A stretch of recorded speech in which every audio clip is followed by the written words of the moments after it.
Halo, selamat pagi teman-teman, balik lagi di vlog saya ya. Di video kali ini saya mau ngomong mengenai ini ya, eh, soal kehematan mobil, mesin mobil.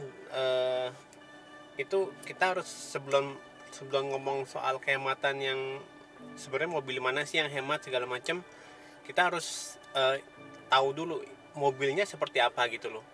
Jadi kita harus sadar dulu mobil tuh seperti apa. Misalnya eh, banyak ya, banyak banyak ini ya, apa, perhitungan ya. Kalau soal kehematan itu, dari pertama, dari mobilnya tahun berapa, mobil tahun berapa keluarannya, terus apa namanya, mesinnya seperti apa, teknologinya, terus apa namanya, eh, modelnya juga seperti apa mobilnya, sama konstruksi mobilnya itu seperti apa. eh, Sepertinya banyak banyak banyak pertimbangannya ya. Maksudnya buat mengukur kehematan suatu mobil, mesin tuh hemat atau enggak. Jadi yang pertama yang tadi saya sebutin tuh, pertama, tahun berapa mobil itu keluar. Jadi kalau mobil tuh tahunnya tambah lama, kalau yang saya cek sih itu memang kemungkinan besar akan lebih boros ya, jujur aja.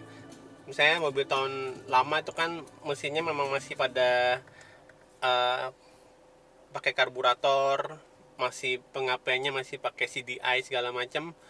Jadi itu lebih boros ininya, asupan bensinnya.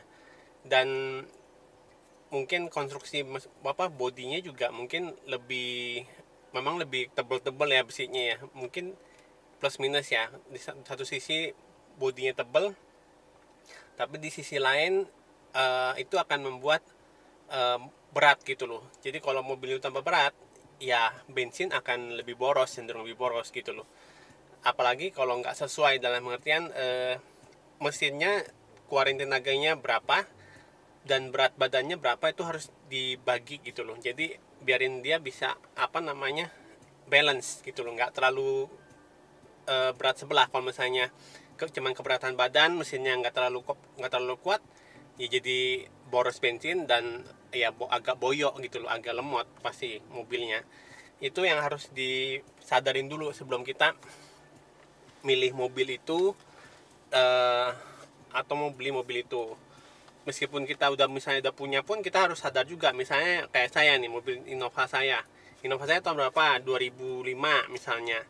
Nah itu kan teknologinya ya, sebenarnya kalau dibilang tahun 2005 ke atas itu teknologinya udah injeksi pasti lebih bagus mesinnya dibandingin karburator. Untuk segi apa, efisiensi tenaganya juga lebih bagus, lebih baik gitu loh. Itu yang plusnya gitu loh, dari dibandingin mesin karburator. Dan yang lain, apa namanya, konstruksinya konstruksinya kita harus tahu. Kalau kayak mobil lama itu kebanyakan masih kayak sasis tangga ya, kebanyakan ya, rata-rata ya. Sasis tangga ya, mungkin ada beberapa yang udah monokok, teman. Mungkin lebih kecenderung lebih banyak dulu yang tahun-tahun lama itu, yang 80-an tuh banyakan pakai leather frame, kayak sasis tangga gitu loh. Jadi dia modelnya sasis tangga dulu nih, kayak tangga tebal besi itu, terus baru dikasih body body apa namanya, body monokok gitu. Jadi dia double gitu loh. Kalau yang baru kan enggak, yang baru dia monokok tuang, teman, bodinya dia sedikit lebih tebal ya pasti ya kalau monokok tuang, meskipun nggak ada leather frame. Plus minus, kalau monokok itu lebih enteng, beratnya juga dia lebih cenderung bisa, mungkin lebih, bandingannya lebih enak ya kalau untuk monokok. Kalau leather frame dia lebih tangguh kalau misalnya dia bawa beban berat gitu loh. Terus jalan-jalan yang off road tuh dia lebih kuat gitu loh. Itu plus plusnya ya untuk monokok, sorry, untuk leather frame. Kalau kalau apa namanya, kekurangannya ya itu, karena dia berat, tambah berat, leather frame itu ya lebih boros penggunaan bensinnya. Terus apa namanya, dia juga kalau untuk mobil penumpang lebih limbung dibandingin monokok gitu loh. Jadi itu yang harus di apa namanya, disadari lah sebelum kita beli mobil ataupun yang mobil kita udah punya sekarang gitu loh. Jadi kita nggak bisa dalam pengertian apa namanya, oh pengen irit seirit apa gitu loh. Misalnya Innova dibandingin sama mobil kayak mobil hatchback yang kecil seperti ini, ya beda, nggak bisa disamain gitu loh. Maksudnya berat badannya berapa, konstruksinya ini monokok, yang leather frame, terus mesinnya dia seperti apa, meskipun nggak jauh beda teknologinya, tapi kan pasti ada beberapa yang membuat mungkin dia lebih boros. Pertama kan cc nya juga, kalau tambah mobil lama tuh setelah saya cc-nya gede-gede gitu loh. Terus udah gede-gede nggak pakai turbo kalau yang lama ya, yang tahun 80 70 tuh dia gede-gede tapi nggak pakai turbo. Dan kalau karburator ya lebih boros lagi gitu loh, itu loh. Jadi kita nggak bisa memaksakan suatu apa namanya mobil mesti iritnya segini, mestinya irit banget. Kok maunya iritnya seperti misalnya mobil Innova, mau irit seperti irit apa namanya mobil hatchback seperti ini kecil ini, karena kan di dalam kota ini bisa 115. Kalau ono ya agak berat 115 nggak bisa, mungkin 110 ini udah bagus gitu loh dalam kota. Jadi kita mesti sadarin gitu.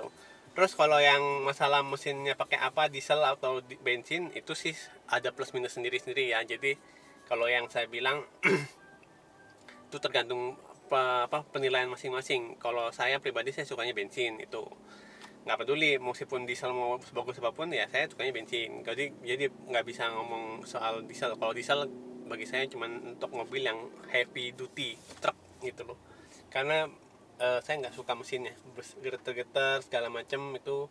Terus asapnya juga lebih hitam, ngebul. Itu nggak saya, itu preferensi pribadi ya. Jadi jangan teman-teman anggap yang gimana-gimana gitu. Jadi saya cuman mau teman-teman sadarin, maksudnya suatu mobil tuh banyak faktor gitu loh yang membuat dia bisa hemat apa gitu loh. Berat badan, mesinnya seperti apa, teknologi mesinnya, injektor atau karburator atau gimana, atau elektrik segala macam, atau hybrid. Nah itu kan banyak yang bisa membuat suatu mobil itu hemat atau nggak hemat.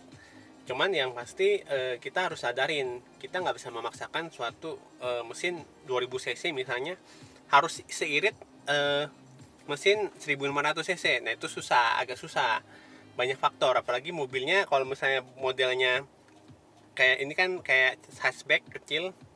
Kalau Innova kan MPV, kan dia gede badannya, ya beda gitu loh. Apalagi kalau mobilnya lebih gede lagi, kan hambatan lawan angin bentuknya itu lebih berat gitu loh. Jadi itu akan membuat mobil jadi lebih boros. Kemungkinan besar seperti itu. Jadi teman-teman harus sadarin dulu seperti itu. Di luar kita usaha dengan mungkin perbaikan mesin segala macam, dan penyataan mesin tuh ada lagi gitu loh.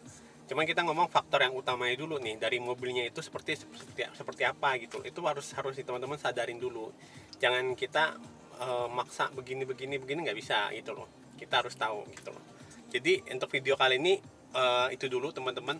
Kita harus sadar mobil kita itu seperti apa, konstruksinya, mesinnya, beratnya seperti apa. Jadi kita harus tahu. Nanti akan saya lanjutin lagi ke video selanjutnya mengenai bagaimana sih cara-cara kita untuk menghemat bensin dari suatu mobil gitu loh. Ya ini segitu dulu videonya, nanti saya sambung lagi. Makasih sudah tonton video saya, sampai jumpa di video selanjutnya.